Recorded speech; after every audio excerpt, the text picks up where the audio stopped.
அடிச்சதுக்கு அப்புறம் குழந்தை தூங்கும் போது பக்கத்துல உட்காந்து அழுகிற அம்மா. ஒரு விஷயத்தை செய்யக்கூடாதுன்னு முடிவு எடுத்துட்டு அதுபடி நடக்கிறதுக்கு நமக்கே முடியல. எப்படி குழந்தை அதை செய்யும் எதிர்பார்க்க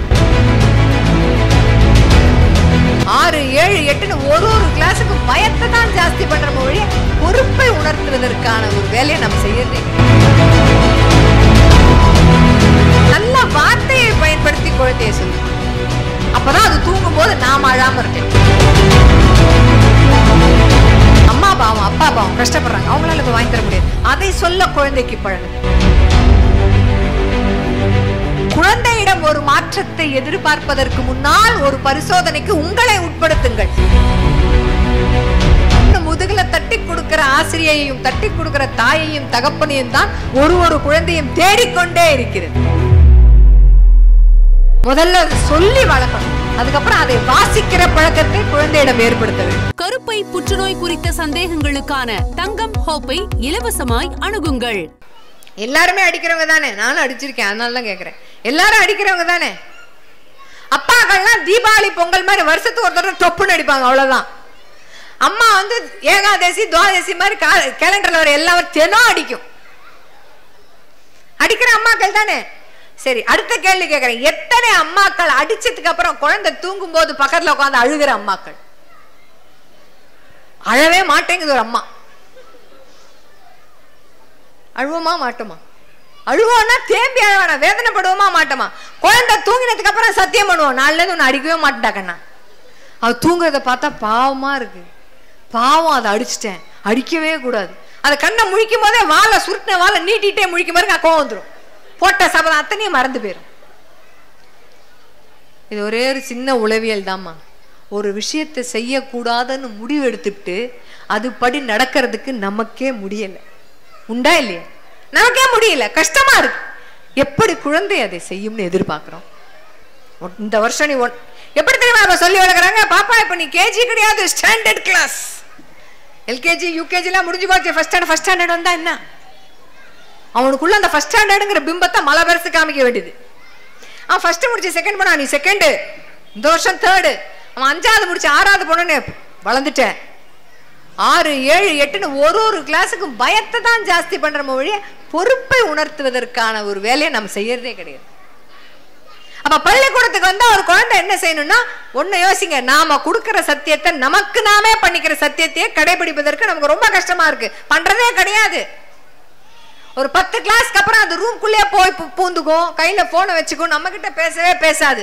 அப்ப என்ன தோணுன்னா, இந்த பிள்ளை வெடுக்குன்னு வளர்ந்துட்டான்ல, அவனை கொஞ்சின காலெல்லாம் டப்புன்னு போயிடுச்சு, டப்புன்னு வளர்ந்துட்டான், மீசம் மொழிச்சு போச்சு, குரல்லாம் உடஞ்சு போச்சு, அவ்வளவுதானா, இனிமே அவனை கொஞ்சம் முடியாதா, அவன் பேச மாட்டானான்னு ஏங்குவான் தெரியுமா? அப்படி ஏங்காம இருக்கணும்னா இதுதான் பருவம். முடிஞ்ச வரைக்கும் பிள்ளைய நல்லா கொஞ்சிங்க, அடிக்காது, சாடாதீங்க. அப்படியே நல்லது கெட்டது சொல்லி தரணும்னா நல்ல வார்த்தையை பயன்படுத்தி குழந்தைய சொல்லுங்க. அப்பதான் அது தூங்கும் போது நாம அழாம இருக்கலாம். அந்த குற்ற உணர்வு ரொம்ப கஷ்டமா இருக்கும் தெரியுமா? நாளைக்கு நமக்கு பேர பிள்ளைங்க வந்து அதை கொஞ்சம் போது உங்க ஒப்பனை தாண்டா அப்படி அடிச்சுட்டேன் அப்படின்னு சொல்லி வருத்தப்படுவர்கள் நிறைய பேர் உண்டு. நம்ம பசங்கிட்டே நம்ம அம்மா அப்பா அப்படிதான் சொல்லுவாங்க. ஒரு பெருமை உண்டு நமக்கெல்லாம். அப்படி சொல்றதுக்கு முன்னாடி பார்த்த உடனே ஓடி வந்து நிக்கணும் அப்படின்றது தான் நம்ம மரியாதை நினைச்சிட்டு இருக்கோம். இப்ப இருக்கிற பசங்க என்ன சொல்லுதுன்னா, அப்பா தோல் மேலையும் மார் மேலையும் ஏறி உட்காந்துதான் விளையாடுது. ஜெனரேஷன் மாறி போச்சு. அது வளர்ப்பு எப்படி இருந்தாலும் சரி, மனம் விட்டு பேசுவதற்கான சூழலை மட்டும் ஏற்படுத்தி கொடுங்க. ஏன் சொல்றேன்னா, திருப்பி திருப்பி இந்த ஒரே பாயிண்டை அழுத்தி அழுத்தி சொல்றேன்னா, அதுதான் நிறைய வீடுகளில் நடப்பதே கிடையாது. பையன் ஏதோ மிஸ்டேக் பண்ணிட்டான், பாப்பா ஏதோ தப்பு பண்ணிட்டா, வாங்கன்னு பேரண்ட கூப்பிட்டு அனுப்பிச்சப்ப, ஏன் பொண்ணா பண்ணவே மாட்டான் மிஸ், நமக்கு புள்ளை பத்தியே தெரியல, என் பையன் செய்யவே மாட்டான், சரியா தெரியல, நம்ம பையனை பத்திய பிம்பமே அங்க வேற மாதிரி இருக்கு, நமக்கு புரியல. ஏன் புரியல? நாம சரியா அதுகிட்ட மனசை திறந்து பேசல, அது மனசை திறந்து பேசுவதற்கான சூழலையும் கொடுக்கல. இதுதான் அர்த்தம். ஓடும், இந்த வயசுல ஓடும், கொஞ்சம் சொன்னதை கேட்காது, கொஞ்சம் இல்ல கொஞ்சம் தான் சொன்னதை கேட்கும், நிறைய கேட்காது. நீங்க தூங்குன்னு சொல்லி ரிமோட் ஆஃப் பண்ண உடனே தூங்காது, போனை வெயின்னு சொன்ன உடனே வைக்காது. அப்ப என்ன மேம் பண்றது? போற போக்கில் விட்டுருமா? போற போக்கில் விட முடியாது, பொறுமையா தான் பிடிக்கணும். போயிட்டே இருக்கு. மத்த பசங்களை பத்தி என்ன தெரியும்? எப்போதுமே நமக்கு எதிர் வீட்டு பிள்ளைதான் அப்படியே சொன்னதை கேட்கிற பிள்ளையா தெரியும். அந்த வீட்டுல நீங்க நின்று பாருங்களேன், உங்க பிள்ளை அப்படிதான் தெரியும். எல்லாருக்கும் அது அப்படித்தான். அவங்கவுங்களுக்கு அவங்கவுங்க பிள்ளையினுடைய அருமை தெரியாது. எல்லாருக்கும் குறைபாடு இருக்கு. Everybody, nobody is flawless. எல்லாரிடமும் குறை இருக்கு. வளர்ந்தவர்கள் உட்பட அனைவரிடமும் குறை இருக்கு. நம்மளுடைய குறையை நாம பூத கண்ணாடி வச்சு பாக்குறதில் இப்படியே தான் பாக்குறோம். ஒரு வாட்டி கண்ணாடி இப்படி உள்ள விட்டு பார்க்கணும். அப்ப நம்மளோட குறை எவ்வளவு பெருசா இருக்கும் தெரியுமா? பூதத்தோட பெருசா இருக்கும். பொய் சொல்லாம குழந்தை வளரணும்னா நாம் எத்தனை முறை வீட்டில் நேர்மையாக உண்மையை பேசுகிறோம், அதுதான் அவசியம். குழந்தை முன்னாடி தாயும் தகப்பனும் வார்த்தை உபயோகத்தை சொல் போர் வீட்டுல இருக்கும். சண்டை போடாத அம்மா அப்பா இனிமே இந்த உலகத்துல பிறக்கவே இல்லை. சண்டை போடுவாங்க. சண்டை போட்டாதான் அவங்க பேர் அம்மா அப்பா. என்ன மாதிரி கண்ணியமான வார்த்தையை உபயோகிக்கிறோம், அதுதானே அங்க அவசியம். நாளைக்கு அவன் ஒரு பெண்ணிடம் பேசும்போது அவனுக்கு அது தெரியணும். எங்கு போனாலும் சொல்வதுண்டு, கெட்ட வார்த்தைகள் குழந்தைகள் எப்படி பேசுகிறது என்றால் கெட்ட வார்த்தைகளைத்தான் அவை கெட்ட வார்த்தைகளாக பேசுகிறது. அப்ப நாம எப்படி பேசுறோம், என்ன வார்த்தையை பிரயோகிக்கிறோம், என்ன மாதிரி உணர்வுகளை வீட்டில் பரிமாறிக்கொள்கிறோம், அது ரொம்ப அவசியம். பிற உறவுகளை பற்றி குறை கூறாமல் இருக்கவும் நாம் பழகிக்கொள்ளும். இந்த வயசு அது. நிறைய ஷார்ட்ஸ்லயே பார்த்துருக்கோம், நிறைய மீம்ஸ்லயே வரும் தெரியுமா? குறிப்பா இந்த கொரோனா காலத்துல ஆன்லைன்ல கம்பெனி மீட்டிங் நடக்கும்போது மேனேஜர் ஸ்கிரீன்ல வந்துட்டார். அப்பா சொல்ற, சத்தம் போடாதரா, மீட்டிங்ல இருக்க மேனேஜரோட. அறிவே இல்லைன்னு ஒருத்தர் சொல்லிட்டே இருப்பேப்பா, அவரா அது அப்படின்னு பையன். ஏன்னா அப்பா சொன்னது அதைத்தான். ஒரு நபர் அங்கே இல்லாத பொழுது அவரை நாம் எப்படி குறிப்பிட்டு பேசுகிறோம்ன்றதெல்லாம் இந்த வயசுல குழந்தை பாக்குது. கிளாஸ் டீச்சரை பத்தி பேசுறது, மற்ற உறவுகளை பத்தி பேசுவது. ஆனுவல் டேல வந்து ஃபர்ஸ்ட் ஸ்டாண்டர்ட் பாடத்தை சொல்லிக் கொடுப்பது எப்படி, செகண்ட் ஸ்டாண்டர்டில் ஃபர்ஸ்ட் மார்க் வாங்க வைப்பது எப்படின்றதுக்காக நான் இங்க வரவே இல்லை. அதுக்கு தான் இங்க ஸ்கூல் இருக்கே, அழகா சொல்லி கொடுத்துருவாங்க. அதை தாண்டிய வாழ்க்கை பாடம். வாழ்க்கைனா என்னென்ன புரியாத வயசுல நல்ல விதையை விதைக்கும் போது மட்டும்தான் அது வாழ்க்கையை பற்றிய புரிதல் வரும்போது அந்த நல்ல விதைகள் எல்லாம் விருட்சமாக வளர்ந்திருக்கும் அந்த புள்ள மனசுல. அது வளர்ந்ததுக்கு அப்புறம் விதைக்கலாம்னா மண் அப்போ உரம் போயிருக்கும், வளர்க்க முடியாது. இதுதான் வயது. என்ன வீட்டு சூழல் இருக்கோ சொல்லி வளருங்கள்ன்ற பிள்ளைகிட்ட. இது முடியாது, என்னால கஷ்டம். நம்ம வீட்டுக்கு பொருளாதார சூழல் முடியாது, அப்பாவும் சம்பாதிக்கிறேன் அம்மாவும் சம்பாதிக்கிறேன், ஆனா முடியாது. கொஞ்சம் காத்திருக்க பிள்ளைக்கு சொல்லி கொடுங்க. இதெல்லாம் தான் நாம சொல்லி தரணும். முடியாது பாப்பா, கொஞ்சம் கஷ்டப்படுறோம். நாளைக்கு கிளாஸ்ல ஒரு குழந்தை, இது உங்ககிட்ட வாங்கி தரலையா உங்க வீட்டுல, இது உங்ககிட்ட இல்லையான்னு கேட்டா அம்மாவும் அப்பாவும் கஷ்டப்படுறாங்க, கொஞ்சம் நாள் இருக்க சொன்னாங்க, வாங்கி தரேன்னு சொன்னாங்க. அதை பெருமையாக சொல்லக்கூடிய மனப்பாங்க நாம தான் வளர்க்கணும். அம்மா பாவம் அப்பா பாவம் கஷ்டப்படுறாங்க, அவங்களால இப்ப வாங்கி தர முடியாது, அதை சொல்ல குழந்தைக்கு பழகுங்க. அதுதான் வேணும். அந்த வாழ்க்கை கல்வியைத்தான் இந்த வயசுல சொல்லி தரணும். அது பாடத்துல என்ன மதிப்பெண் வந்தாலும் பரவாயில்ல, அதை அப்படியே ஏற்றுக்கொள்ளுங்க. ஏன்னா அது சொன்ன சொல்ல இருந்து ப்ராமிஸ் நீ அடுத்த டெஸ்ட்ல ஃபர்ஸ்ட் மார்க் வாங்கிட்டு சத்தியம்லாம் வாங்குவாங்க குழந்தைகிட்ட இந்த வயசுல, தெரியுமா? குழந்தையிடம் ஒரு மாற்றத்தை எதிர்பார்ப்பதற்கு முன்னால் ஒரு பரிசோதனைக்கு உங்களை உட்படுத்துங்கள். ஏதாவது ஒரு மாற்றத்தை எவ்வளவு சீக்கிரமா உங்களுக்கு நீங்களே கொண்டு வர முடியுதுன்னு பாருங்க. நான் இதை பண்ணணும்னு நினைக்கிறேன், எவ்வளவு சீக்கிரம் அந்த மாற்றத்தை கொண்டு வர முடியுதுன்னு பாருங்க. அது என் பிள்ளைக்கு அப்ப எவ்வளவு, உங்களை மாதிரி 5 மடங்கு நேரம் ஆகும். ஞாபகம் வச்சுக்கோங்க. நம்ம குழந்தைங்க எவ்வளவு சின்னது, அது 5 வயசு 6 வயசு, நமக்கு 25 வயசு, 5 மடங்கு பெரியவங்களா நம்ம.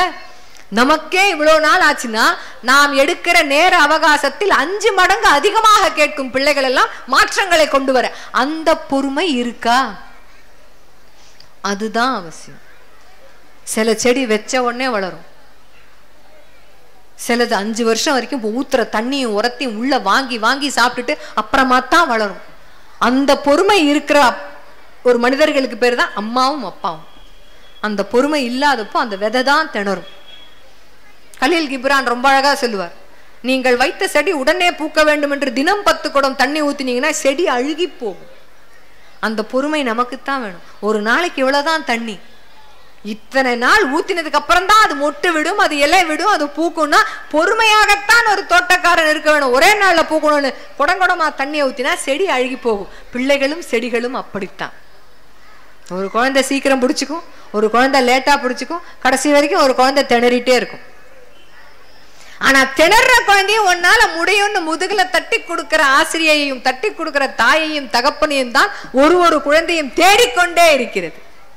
அதுவாகத்தான் நீங்கள் இருக்க வேண்டும். ஒண்ணுமே இல்லைங்க, பக்கத்து வீட்டு குழந்தைய யாரோ அடிக்கிறாங்கன்னு வச்சுக்கோங்க, அவங்க அம்மாவோ அப்பாவோ அடிக்கிறாங்க, மார்க்கே வரலன்னு. நாம அப்ப எவ்வளவு நல்ல அம்மா அப்பாவோ மாறும். விடுங்க, தானா வந்துடும். அடுத்த பிள்ளைக்கு அவ்வளவு அழகா அட்வைஸ் பண்ணுவோம். உண்டா இல்லையா? ஏன் அடிக்கிறீங்க, அடிக்காதீங்க, பாவம் வந்துருவான், நரேசம்மா விட்டுருங்க, அடிக்காதீங்க. உங்க பிள்ளைன்னு வரும்போது அப்படியே இருக்க முடியல. அது நமக்கு பாதிப்பை ஏற்படுத்தல, இது பெரிய பாதிப்பை ஏற்படுத்துவதாக பார்க்கிறோம். இது தேவையில்லாத பாதிப்புன்ற வரட்டும், எப்படி வேணாலும் இருக்கட்டும், நல்ல ஒழுக்கத்தை மட்டும் சொல்லிக் கொடுங்க. நல்ல வார்த்தை பிரயோகம், நல்ல ஒழுக்கம், பொறுமையா ஒரு விஷயத்தை கையாளுவது. வீட்டில் பெரியவர்கள் இருந்தால் அவர்களுக்கு மரியாதை கொடுப்பதை சொல்லிக் கொடுங்க. இது ரொம்ப ரொம்ப அவசியமா இப்ப இல்ல. அதெல்லாம் சிலபஸ்லயோ டெக்ஸ்ட் புக்லயோ கிடையாது. முன்னெல்லாம் மாரல் சயின்ஸ்னு ஒரு பாட வேலை இருந்தது, அதுல கதைகள் இருந்தது, கதை திரட்டுன்னு இருந்தது, துணைப்பாடம் இருந்தது, நல்ல நல்ல நீதி கதைகள் எல்லாம் சொல்லி கொடுத்தாங்க. இப்ப அதற்கு நேரமே கிடையாது. பிறக்கும் போதே அவன் எந்த என்ட்ரன்ஸை கிராக் பண்ண, என்ன புஸ்தகம் படிக்கணும், அவ்வளவுதான் விஷயம்.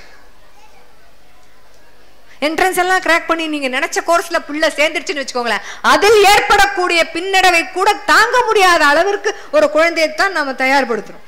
அப்ப என்ன பண்ணணும்னா, கிடைக்கல ஒரு விஷயம்னா அதை எப்படி எடுத்துக்கணும்ன்ற தைரியத்தையும் சொல்லி கொடுக்கிற வயசு இதுதான். அதுக்குதான் சொன்ன காத்திருக்க பழகுதல் வேண்டும். நாம தான் சொல்லித்தரோம். என்னவா நீ ஆகணும்னு ஆசைன்னு குழந்தைகிட்ட கேட்டா, 1ஆம் கிளாஸ்ல டீச்சர் ஆவேங்க, 2ஆம் கிளாஸ்ல போலீஸ் ஆவேங்க, 3ஆம் கிளாஸ்ல திருடன் ஆவேங்க. தெரியாதுமா அதுக்கு.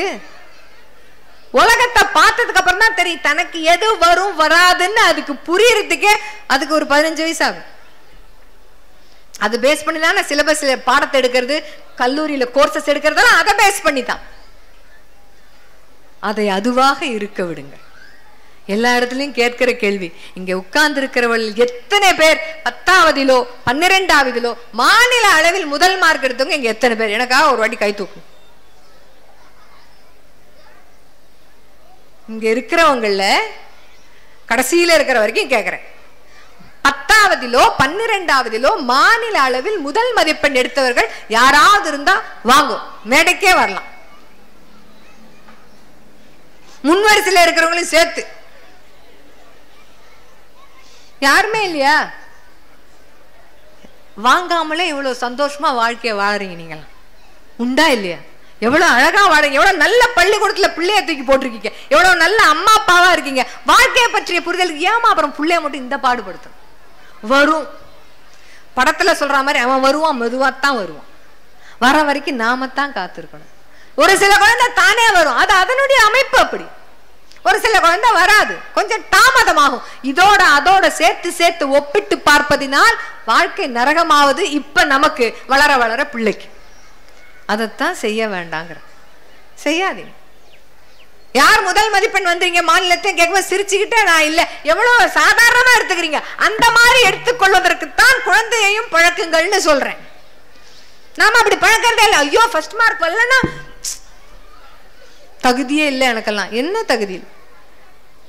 அந்த பிள்ளைக்குள்ள வேற ஏதோ ஒண்ணு ஒளிஞ்சிட்டு இருக்காது, தெரியலம்மா, நமக்கு தெரிய மாட்டேங்குது. இப்ப ட்ரெண்ட் என்ன தெரியுமா? எல்லா என்ட்ரன்ஸையும் கிராக் பண்ணி, ஒன்னு நீட்டை கிராக் பண்ணணும், ஒன்னு ஜேஇ கிராக் பண்ணணும். அதெல்லாம் தாண்டி இப்ப படித்ததற்கு சம்பந்தம் இல்லாத வேலைகளில் எல்லாம் குழந்தைகள் மிளிர்ந்து கொண்டு இருக்கிறார்கள். நம்ம அதையும் யோசிக்கணும். மெக்கானிக்கல் இன்ஜினியரிங் படிச்சுட்டு ஷார்ட் பிலிம்ல பெரிய ஆளா இருக்க ஒரு பிள்ளை, மெக்கானிக்கல் இன்ஜினியரிங் ஷார்ட் பிலிம்க்கு என்னமா சம்பந்தம்? சிவில் இன்ஜினியரிங் படிச்சுட்டு ஒன்னு ஆட் பிலிம் எடுத்துட்டு இருக்கு. நான் பிஹெச்டி படிச்சுட்டு டாக்டரா தான் அந்த சப்ஜெக்ட்ல டாக்டரேட் வாங்குவேன்னு சொன்ன பிள்ளை படத்துல நடிச்சுட்டு இருக்கு. நிறைய உதாரணம் என்கிட்டே இருக்கு. என்னடா ப்ரொஃபஸரா போறேன்னு சொன்ன, படத்துல உன்னை பார்த்தேன், இதுலதான் மிஸ் எனக்கு திறமை இருக்கு, எனக்கே புரியுது இப்பதான்றான். எப்ப பிஹெச்டி முடிச்சுட்டு சொல்றான், எங்கதான் மிஸ் எனக்கு வருது. லேட்டா தான் சில பேருக்கு புரியுது. 40 வயசு கூட சில பேருக்கு வாழ்க்கையை பற்றிய புரிதல் ஒரு யூட்டர்ன் எடுக்கும் பாத்தீங்களா? அப்ப வாழ்க்கையே மாறி போகும். எத்தனை வெற்றி சரிதைகள்லாம் நம்ம படிச்சிருக்கோம். அவரோட 50வது வயசுல அவருக்கு ஒரு டிவைன் கால் வந்தது, தன்னுடைய துறையே மாத்தி அவர் இப்படி மாறிட்டார் அப்படி மாறிட்டார். அந்த கதையெல்லாம் படிக்கும்போது ஆர்வமா இருக்கு. ஆனா நம்ம பிள்ளைன்னு வரும்போது அது ரோடு அப்படியே ஒரு கோடு போட்ட மாதிரியே தான் போகணும். +2 முடிக்கணும், இன்ஜினியரிங் முடிக்கணும், டாக்டர் படிக்கணும், கல்லா கட்டணும், வேலை முடிஞ்சு போச்சு. சமுதாயத்துக்கு பயனுள்ள ஒரு மகனாகவோ மகளாகவோ குழந்தை வரணும், அவ்வளவுதான் நம்மளுடைய எதிர்பார்ப்பு. உச்சபட்ச எதிர்பார்ப்பு அதுதான். இந்த சமுதாயம் என் குழந்தையை ஒரு முன்னுதாரணமாக எடுக்கணும்னா அவன் நல்லவனா இருக்கணும். முதல்ல நல்லவனா இருக்கணும். பக்கத்துல இருக்கிற சக மனிதர்களின் மனதை புரிந்து கொள்ளக்கூடியவனாக இருக்கணும், மதிக்கக்கூடியவனாக இருக்கணும், தாயிடமும் தகப்பனிடமும் மனம் விட்டு பேசக்கூடியவனாக இருக்கணும். சில விஷயம் தனக்கு கிடைக்கலன்னு சொன்னா பொறுமையாக காத்திருக்கக்கூடிய தன்மை இருக்கவனாக இருக்கணும். இந்த குணங்கள் எல்லாம் இருக்கிற குழந்தைகளாக உங்கள் குழந்தைகளை மாற்றணும் அல்லது உங்கள் குழந்தைகள் வளரணும் அப்படின்னா இந்த வயசில் உங்கள் குழந்தைகளை அப்படியே ஏற்றுக்கொள்ளுங்கள். அது மட்டும்தான் ஒரு தாயுமாக, ஒரு தகப்பனுமாக, ஒரு ஆசிரியராக, ஒரு தாத்தாவாகவோ பாட்டியாவோ, குறிப்பா சொல்லணும்னா வீட்டில் இருக்கிற பெரியவர்களை குழந்தைகள் மதிக்க கற்றுக்கொள்ள வேண்டும். நல்ல வார்த்தை பிரயோகங்கள் குழந்தைக்கு தெரியணும். முன்னெல்லாம் இந்த கோல்டன் வேர்ட்ஸ் சொல்லுவாங்க, ப்ளீஸ் சொல்லுவாங்க, சாரி, தேங்க்யூ, அதெல்லாம் ஒரு குழந்தைய சொல்றதே கிடையாது. ப்ளீஸ் சொல்லி கேட்கிற குழந்தை கிடையாது. சாரி சொல்ல என் பாப்பா என்ன பண்ணாலும் சாரி மட்டும் கேட்க மாட்டா அப்படிம்பாங்க. பழக்கணும். எப்ப பழக்கணும்னா நாம் தப்பு செய்த போது தைரியமாக முன் வந்து சாரி குழந்தை கிட்ட கேட்டோமே, ஆனால்தான் அம்மாவே ஏதாவது தப்பு பண்ணிட்டா சாரி கேட்கிறா. இப்ப நாம கேட்கணும். நாம தான் அதுக்கு ரோல் மாடல், நாம தான் லிவிங் மாடல். இன்னும் ஒரே ஒரு கருத்தை சொல்லி முடிக்கிறேன். வாசிப்பு. வந்த உடனே அந்த திருவள்ளுவர் சிலைக்கு மாலை போட்டது கொஞ்சம் சிலிர்ப்பான அனுபவம். இது வரைக்கும் செஞ்சதில்லை. திருவள்ளுவர் சிலையை பார்த்துருக்குறோம். திருவள்ளுவர் சிலை பக்கத்துல நின்று புகைப்படம் எல்லாம் கூட எடுத்துக்கிட்டு இருக்கோம். மனப்பாட பகுதியில் மனதார யார நிறைய திட்டி தீர்த்திருக்கோம்னா அவரைத்தான். பள்ளிக்கூட நாட்கள்ல ஒரு அடி பேசிக்கினாலும், ஒரு புள்ளி வைக்கிற ஒரு எழுத்து ஒண்ணு தப்பா எழுதினாலும் அந்த 2 மார்க் திருக்குறள் மார்க் போயிடும். ஆனா இன்னைக்கு அவருக்கு மாலை போட்டு மரியாதை செலுத்தும் போதுதான் ரொம்ப சிலிர்ப்பா இருந்தது. இந்த அனுபவம் ரொம்ப வித்தியாசமா இருக்கு. சில கருத்துக்கள், அவர் சொன்ன கருத்துக்கள் 1000 வருஷம் 2000 வருஷம் தாண்டி இன்னைக்கும் வாழ்க்கைக்கு பயனுள்ளதா இருக்கு. அப்ப அங்க என்ன தோணுச்சுன்னா, வாசிக்கிற பழக்கம் குழந்தைகளிடம் வர வேண்டும். அது இந்த வயசுலதான் வரும். நம்ம ஊர்ல எப்படின்னு தெரியல, வெளிநாடுகளில் எல்லாம் குழந்தைகளுக்கு பாத்தீங்கன்னா பெட் டைம் ஸ்டோரிஸ்னே உண்டு, ஸ்டோரி டைம்னே ஒண்ணு உண்டு. அம்மாவும் அப்பாவும் குழந்தைகளோட உட்காந்து ஒரு கதையை படிச்சு அதை அர்த்தத்தை சொல்லியோ அல்ல அதை பத்தி விவாதிச்சோ அதுக்கப்புறம் தான் படுத்து தூங்க போறதுன்னே ஒரு வழக்கம் உண்டு. அந்த மாதிரி நேரமே நமக்கு கிடையாது. ஒன்னா உட்காந்து சாப்பிடணும். அதுக்கப்புறம் குழந்தைகளுக்கான நேரத்தை நாம் தான், நம்ம மாலுக்கு போறதோ சினிமாவுக்கு கூட்டிட்டு போறதோ அது தாண்டி வாசிப்பதை சேர்ந்து உட்கார்ந்து குழந்தைகளோடு வாசிக்க வேண்டும். குழந்தை இலக்கியங்கள், சிறார் இலக்கியங்கள் நிறைய புஸ்தகங்கள் இருக்கு. நாங்க வளர்ந்த காலத்துல, நீங்க இருந்த காலத்துல எல்லாம் கோகுலம்னு ஒரு புத்தகம் இருந்தது, அம்புலி மாமான்னு ஒரு புத்தகம் இருந்தது. அந்த குழந்தைக்கு இப்ப இதெல்லாம் தெரியாது. இன்னும் கொஞ்சம் குழந்தைகளுக்கு ஹாரி பாட்டர் அப்படின்னு சொல்லும். நம்ம அம்புலி மாமாவோட ஒரு இங்கிலீஷ் வெர்ஷன் தான் ஹாரி பாட்டர்னு கூட குழந்தைகளை சொல்ல முடியாது. விக்ரமாதித்யன் கதைகள் எல்லாம் நிறைய நம்ம படிச்சோம், பஞ்சதந்திர கதைகள் எல்லாம் படிச்சோம். இப்ப இருக்கிற குழந்தைகளுக்கு தெரியாதுமா. முதல்ல அதை சொல்லி வளர்க்கணும். அதுக்கப்புறம் அதை வாசிக்கிற பழக்கத்தை குழந்தையிடம் ஏற்படுத்த வேண்டும். நான் முத்துக்குமார், மறைந்த பாடலாசிரியர், அவர் சொல்லுவார், திரைப்பட பாடலாசிரியர், என் அப்பாவிற்கு புத்தகம் என்றால் கொள்ளை பிரியம். யாராவது ஒரு மூட்டை புத்தகம் ஓசியில் தருவது என்று சொன்னால் என்னை கூட விற்று விடுவார் அப்படின்னு ஒரு குறிப்பில் எழுதியிருப்பார். வாசிப்பது ரொம்ப அவசியம். புத்தகங்களை வாங்கி கொடுங்கள் குழந்தைகளுக்கு. நாமக்கல்ல கூட புத்தக திருவிழா நடக்குதா? உண்டுதானே? போனோமா அப்படியே ஒரு மிளகா பஜ்ஜியை வாங்கி கொடுத்துட்டு பெரிய அப்பளத்தை வாங்கி தின்னுட்டு இப்படி ஸ்டாலை சுற்றி பார்த்துட்டு பாப்கார்ன் இருக்கா ஸ்வீட் கார்ன் இருக்கான்னு பார்த்து வாங்கி கொடுத்துட்டு வீட்டுக்கு வராதிங்கம்மா தயவு பண்ணி. அப்படின்னா அதுக்கு போவே வேண்டாம். இந்த முறை புத்தக கண்காட்சிக்கு பிள்ளைய கூட்டி கொண்டு போகும்போது குழந்தைக்கான புத்தகம் ஏதேனும் ஒன்று அல்லது குழந்தைக்காக நீங்கள் வாங்குகிற புத்தகம் ஏதேனும் ஒன்று வாங்கினா அடுத்த புத்தக கண்காட்சிக்குள்ளாவது அந்த புத்தகத்தை முழுவதுமாக நீங்களும் படித்திருக்க வேண்டும், பிள்ளைக்கும் படித்து சொல்லி இருக்க வேண்டும். அப்படி செஞ்சாதான் வாசிப்பு பழக்கம். இதுதான் ஒரு வருடத்திற்கான உங்கள் விஷயமா அது இருக்கணும். அப்படி இருந்தாதான் வாசிக்கிற பழக்கம் குழந்தைக்கு வரும். எல்லாத்துக்கும் இப்ப பிரைஸ் அங்க அடுக்கி வச்சிருக்காங்க. பிரைசஸ், ரன்னிங்ல ஃபர்ஸ்ட் வந்திருப்பான், ஸ்போர்ட்ஸ்ல ஃபர்ஸ்ட் வந்திருப்பான், சப்ஜெக்ட்ல ஃபர்ஸ்ட் வந்திருப்பான், 100% அட்டெண்டன்ஸ் வந்திருப்பான். ஒரு வருடத்தில் நிறைய புத்தகம் படித்த வாசித்த பிள்ளை இதுதான் அப்படின்றதுக்காக பரிசு வாங்கக்கூடிய குழந்தை இந்த மேடையில ஒண்ணு கூட இருக்காது. எழுதி தர இங்கன்னு இல்லை, எங்கேயுமே இருக்காது. மேம் இந்த வருஷம் அகாடமிக் இயர்ல இந்த கிளாஸ் சேர்ந்த பிள்ளை 4 புத்தகம் படிச்சு முடிச்சிருக்கு மேம், அதுக்காக இந்த பிள்ளைக்கு பரிசு தரும். நமக்கு எல்லாமே யாராவது பரிசு கொடுத்தா தான் செய்வோம், நமக்காக செய்வதுன்றதே கிடையாது. அப்படி நம்ம ப்ரோக்ராம் பண்ணிட்டாங்கம்மா. இந்த புத்தகம் படுறா கண்ணா என்ன கிடைக்கும்? யார் பாராட்டுவா? யார் முதுகுல தட்டுவா? யார் வெளிச்சம் போட்டு காம்பா? யார் கை தட்டுவா? என்ன பிரைஸ் கிடைக்கும்? நோ. வாழ்க்கையை பற்றி புரிந்து கொள்ள எழுத்து கூட்டி படிக்க தெரியும், பல விஷயங்கள் புரிஞ்சுக்க தெரியும். அப்பதான் அதுல ஆர்வம் வரும். அதனால கடைசி விஷயமா சொல்லி முடிப்பது, புத்தக கண்காட்சிக்கு குழந்தைகளை தவறாமல் அழைத்து கொண்டு போங்கள். குழந்தைகள் இலக்கியம், சிறார் இலக்கிய புத்தகம் நிறைய இருக்கு. ரொம்ப நிறைய இருக்கு. ஒரு ஒரு ஆள்களும் எழுதியிருக்காங்க. அப்படி எழுதியுமே குழந்தை இலக்கியங்கள் ரொம்ப கம்மியான படைப்புகள் தான் இருக்கு. குழந்தைக்கான ஒரு புத்தகத்தை முதல்ல நீங்க தேர்ந்தெடுங்க. வருடம் முழுக்கும் அதை படிச்சு காமிக்கணும், அல்லது குழந்தைய படிக்க சொல்லி குழந்தையோடு பேசணும். ஒரு நாளைக்கு 20 நிமிஷம் 15 நிமிஷம் அதுக்காக செலவழிங்க. செலவழிக்காத அன்னைக்கெல்லாம் இன்னைக்கு நான் இதை செய்யலை, இன்னைக்கு நான் இதை செய்யலை, நீங்க தான் குறிப்பெடுக்கணும். இன்னைக்கு என் குழந்தையோட அதை செஞ்சேன், நீங்க தான் குறிப்பெடுக்கணும். ஒரு வருடம் அந்த மாதிரி குறிப்பிடுங்க. அந்த குழந்தையின் வாழ்க்கையில், அதன் வளர்ச்சியில் நம்முடைய ஒரு வருடத்து பங்கு என்னன்னு நமக்கு புரியும், எங்க நிக்கிறோன்னு நமக்கு தெரியும். அதனால 5 கிளாஸ் வரைக்கும் இருக்கிற குழந்தைகள் வாழ்க்கையை முழுவதுமாக ரசிக்க வேண்டும் என்றால் அவர்கள் போக்கில் வாழ விடுங்க. அவர்கள் போக்கில் இருக்கட்டும். கூட இருந்து அந்த கயிறு கொஞ்சம் காத்தாடியில பிடிச்சிருக்கிற நூல் மாதிரி தான். தப்பான இடத்துல போய் சிக்கிக்க போது, மரத்துல போய் மாட்டிக்க போது, கிளையில போய் பட்டு அருந்துரும் போல இருக்கும் போது மட்டும் பிடிச்சி இழுத்தா போதும். மற்ற நேரத்தில் அது கொஞ்சம் சிறகடித்தே பறக்கட்டும். அந்த வாழை ஆடிட்டு பறந்தாத்தான் அழகு. ஏன்னா இந்த பள்ளி பருவம் கடந்து போயிடுச்சு அப்படின்னு சொன்னா 6ஆம் கிளாஸ்க்கு அப்புறம் அவனுக்குன்னு தேவையில்லாம சப்ஜெக்ட் ப்ரெஷர்ஸ் வரும். அவனுக்கு நிறைய காம்படிஷன்ஸ் உண்டு. வளரிளம் பருவத்து பிரச்சனைகள் அவனுக்கு அப்புறம் வர ஆரம்பிக்கும். அதனால நமக்கு நிறைய பிரச்சனைகள் வர ஆரம்பிக்கும் அந்த குழந்தைய ஹேண்டில் பண்ணும்போது. அப்ப என்ன தோணுன்னா, இது பிரைமரியிலே இருந்து தொலைச்சிருக்கலாம் போல இருக்கு, இதை இப்ப பாத்துக்கவே முடியலன்னு சொல்லுவோம். சொல்லுவோமா மாட்டோமா? எப்பவுமே அப்படிதான் சொல்லுவோம்.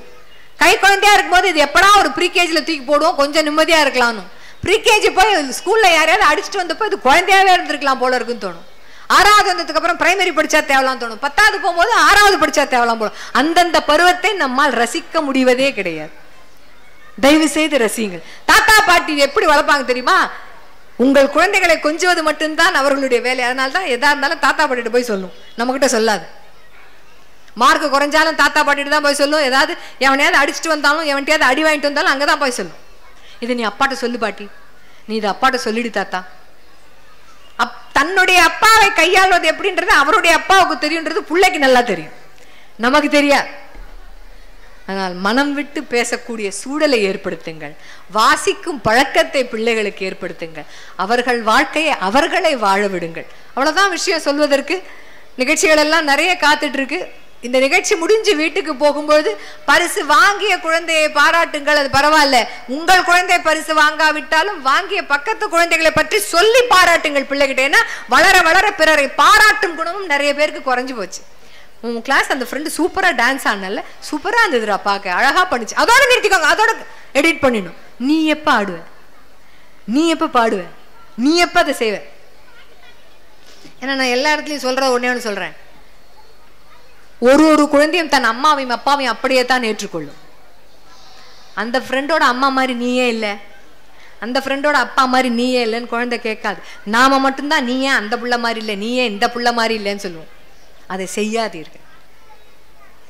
எல்லாம் வல்ல இறைவனின் ஆசையால குழந்தைகளுக்கு எல்லா ஆரோக்கியமும் இருக்கு. நம்ம குழந்தையால பார்க்க முடியும், கேட்க முடியும், நுகர முடியும், பேச முடியும், நடக்க முடியும், கையால் பொருட்களை பற்றி கொள்ள முடியும். எல்லா திறன்களும் இருக்கிற குழந்தையிடம் குறையை கண்டுபிடிக்காதீர்கள். ஏன்னா குறையோடு இருக்கிற குழந்தைகளிடம் ஒரு தாயும் தகப்பனும் குறையை கண்டுபிடிக்கிறதே இல்லை. அதனால் நிறையோடு இருக்கும் குழந்தைகளை அப்படியே ஏற்றுக்கொள்ளுங்கள். அவர்கள் வாழ்க்கையை அவர்கள் வாழ்வதற்கான சூழலை ஏற்படுத்திக் கொள்ளுங்கள். நேற்றைய பொழுது அனுபவம், இன்றைய பொழுது நிச்சயம், நாளைய பொழுது நம்பிக்கை. நம்பிக்கையோடு இருங்கள். நன்றி, வணக்கம். கருப்பை புற்றுநோய் குறித்த சந்தேகங்களுக்கான தங்கம் ஹோப்பை இலவசமாய் அணுகுங்கள்.